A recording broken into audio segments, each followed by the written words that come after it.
بطور خاص ملاحظہ کر لیں اور خانہ کعبہ کو ذہن میں رکھتے ہوئے میری یہ نظم سماعت کریں، کیونکہ جب کوئی حاجی حج کر کے وہاں سے واپس ہوتا ہے اس کی سوچ کیا ہوتی ہے، وہ کیا محسوس کرتا ہے،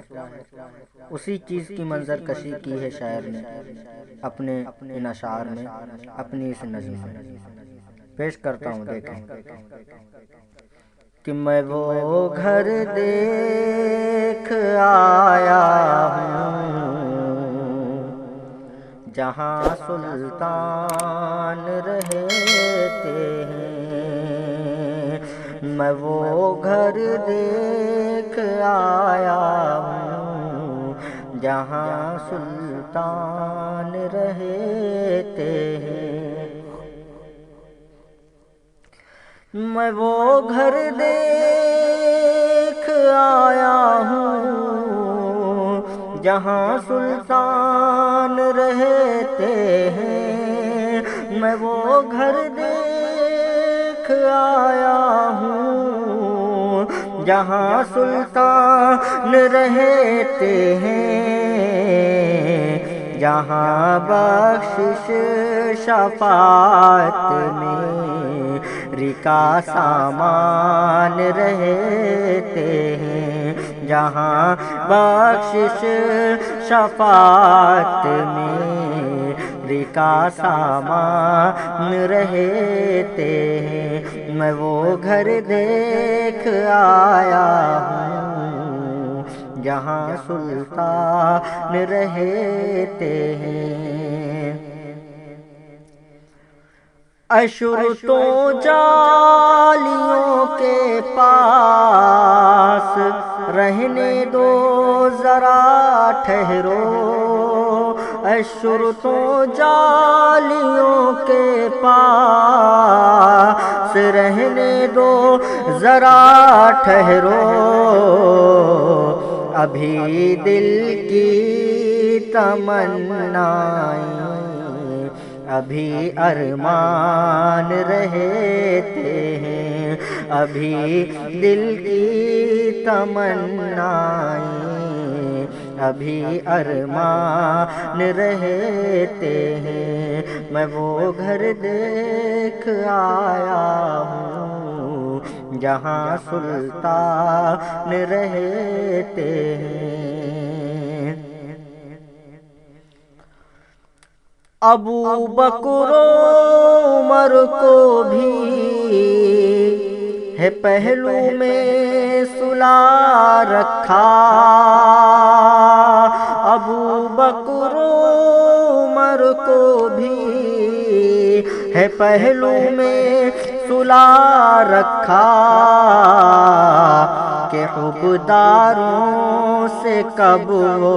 غافل و انجان رہتے ہیں،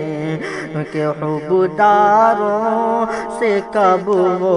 غافل و انجان رہتے ہیں، میں وہ گھر دیکھ آیا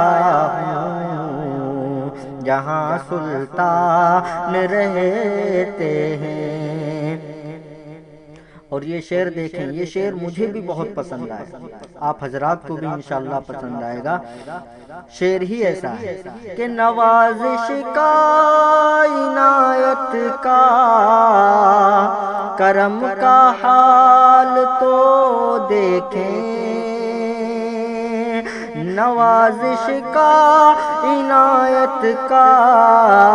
کرم کا حال تو دیکھیں، کہ ہم جیسے نکمے آپ کے مہمان رہتے ہیں، کہ ہم جیسے نکمے آپ کے مہمان رہتے ہیں، میں وہ گھر دیکھ آیا ہوں جہاں سلطان رہتے ہیں، جہاں بخشش شفاعت کا سامان رہتے ہیں۔ اور یہ آخری شعر کہ میں پڑھتا ہوں درود ارشد، مجھے محسوس ہوتا ہے، میں پڑھتا ہوں درود ارشد، مجھے محسوس ہوتا ہے، وسیلے رحمتوں کے سب میرے دربان رہتے ہیں، وسیلے رحمتوں کے سب میرے دربان رہتے ہیں۔ میں وہ گھر دیکھ آیا ہوں جہاں سلطان رہتے ہیں، جہاں سلطان رہتے ہیں، جہاں سلطان رہتے ہیں۔